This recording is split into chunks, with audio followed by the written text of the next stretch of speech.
ಸೂಫಿಯಾ ಕಾನೂನು ಮಹಾವಿದ್ಯಾಲಯ Tumakuru, NSS red cross unit, IGD ಸಂಸ್ಥೆ ತುಮಕೂರು ಇವರುಗಳ ಸಹಯೋಗದಲ್ಲಿ ರಕ್ತದಾನ ಶಿಬಿರ ಹಾಗೂ ಆರೋಗ್ಯ ತಪಾಸಣಾ ಶಿಬಿರವನ್ನು ಎಚ್ಎಂಎಸ್ ಕಾಲೇಜಿನ ಆವರಣದಲ್ಲಿ ಹಮ್ಮಿಕೊಳ್ಳಲಾಗಿತ್ತು.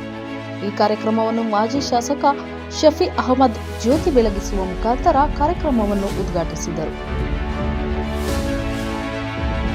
ಈ ಕಾರ್ಯಕ್ರಮವನ್ನು ಕುರಿತು ತುಮಕೂರು ಜಿಲ್ಲಾ ಆಸ್ಪತ್ರೆಯ ವೈದ್ಯಾಧಿಕಾರಿ ವೀಣಾ, ರಕ್ತದಾನ ಶ್ರೇಷ್ಠದಾನ, ಎಲ್ಲ ವಿದ್ಯಾರ್ಥಿಗಳು ರಕ್ತದಾನ ಶಿಬಿರದಲ್ಲಿ ಪಾಲ್ಗೊಳ್ಳಬೇಕು ಎಂದರು. ನಂತರ ಜಿಲ್ಲಾ ಸಂಯೋಜಕರಾದ ರಾಜಶ್ರೀ ಅವರು ಸ್ವಸ್ತಿಗಳು ಮತ್ತು ಆರೋಗ್ಯಕರ ಆಹಾರ ಸೇವನೆ ಕುರಿತು ಮಾತನಾಡಿದರು. ಈ ಸಂದರ್ಭದಲ್ಲಿ ಸೂಫಿಯಾ ಕಾನೂನು ಮಹಾವಿದ್ಯಾಲಯದ ಪ್ರಾಂಶುಪಾಲರಾದ ರಮೇಶ್, ಉಪ ಪ್ರಾಂಶುಪಾಲ ಓಬಯ್ಯ, ಮಮತಾ, ಸುಬ್ರಹ್ಮಣ್ಯ, ಐಗಿರಿ ಸಂಸ್ಥೆಯ ಶಿವರಾಜು, ರುದ್ರಮೂರ್ತಿ, ಅನುಪಮಾ, ನವೀನ್, ಕಾಲೇಜಿನ ಉಪನ್ಯಾಸಕರುಗಳು ಹಾಗೂ ಎಲ್ಲ ವಿದ್ಯಾರ್ಥಿಗಳು ಕಾರ್ಯಕ್ರಮದಲ್ಲಿ ಭಾಗವಹಿಸಿದ್ದರು. ಈ ಕೇಂದ್ರ ಬಿಂದು ಆಗಿರ್ತಕ್ಕಂತಹ ಈ ದಿನ ಸ್ಟೂಡೆಂಟ್ಸ್ಗಳು ಕೂಡ ನಾನು ನಮಸ್ಕರಿಸುತ್ತಾ, ಐಜಿಡಿ ಸಂಸ್ಥೆಯು ಏನು ಕೆಲಸ ಮಾಡ್ತಾ ಇದೆ ಅದ್ರ ಬಗ್ಗೆ ನಾನು ಸಂಕ್ಷಿಪ್ತವಾಗಿ 5 ನಿಮಿಷ ಹೇಳ್ಬಿಡ್ತೀನಿ, ತುಂಬ ಸಮಯ ತಗೊಳ್ಳಲ್ಲ.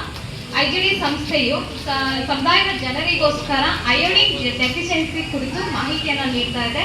ಜೊತೆಗೆ ಆರೋಗ್ಯಕರ ಆಹಾರದ ಸಲಹೆಗಳನ್ನು ನೀಡ್ತಾ ಇರುವಂಥದ್ದು. ಯಾಕೆ ನೀಡ್ತಾ ಇದೆ ಅಂದರೆ, ಇತ್ತೀಚೆಗೆ ಆರೋಗ್ಯಕರ ಆಹಾರ ಸೇವನೆ ತುಂಬಾನೇ ಕಡಿಮೆ ಆಗ್ತಾ ಹೋಗ್ತಾ ಇದೆ. ಜೊತೆಗೆ ಅಯೋಡಿನ್ ಡೆಫಿಷಿಯನ್ಸಿ ಅನ್ನೋದು ಮಹಿಳೆಯರಲ್ಲಿ, ಮಕ್ಕಳಲ್ಲಿ ಈಗ ಕಂಡು ಬರ್ತಾ ಇರುವಂಥದ್ದು.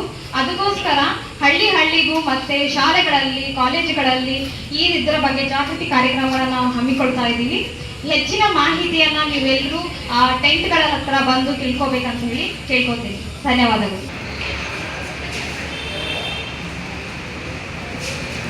ವರದಿ ಅನಿಲ್ ಕುಮಾರ್, ತುಮಕೂರು. ಮೆಂಡು ನ್ಯೂಸ್ ನೆಟ್ವರ್ಕ್, ಸತ್ಯದ ಕನ್ನಡಿ.